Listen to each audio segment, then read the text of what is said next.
집값은 오를 대로 올랐는데 가계빚을 줄이겠다며 정부는 공공아파트의 중도금 대출까지 옥죄고 있습니다.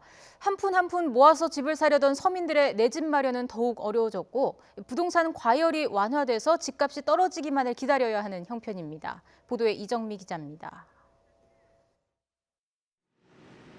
공공아파트 800여 가구가 들어설 경기 시흥 은계지구입니다.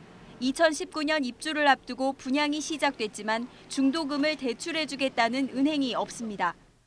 기존 같은 경우는 이제 저희가 중도금 대출 은행을 선정을 하겠다고 하면 참여 은행들이 최소 두세 군데 정도는 참여를 했었는데 지금은 전혀 참여 의사를 표시하는 은행이 없습니다.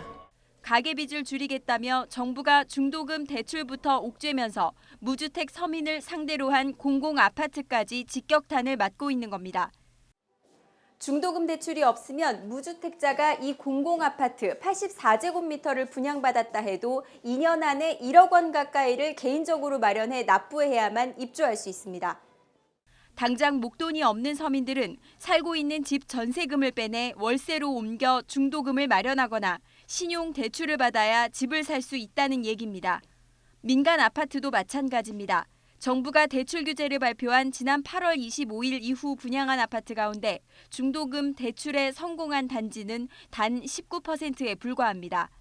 빚은 내지 말자는 생각으로 한 푼 한 푼 돈 모아 집 사려던 서민들은 한숨만 나옵니다.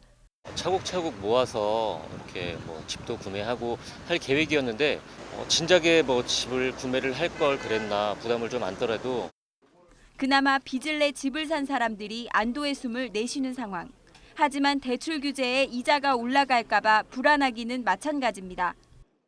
좀 고민을 하긴 했었는데 지금 대출 강화된다 이런 말 들으니까 잘 샀다는 생각은 들거든요. 근데 또 이것도 금리가 또 갑자기 변하지는 않을까 하는 걱정은 좀 있습니다. 대출 문턱을 낮춰놓고는 이제야 빚이 많다며 문턱을 높인 정부.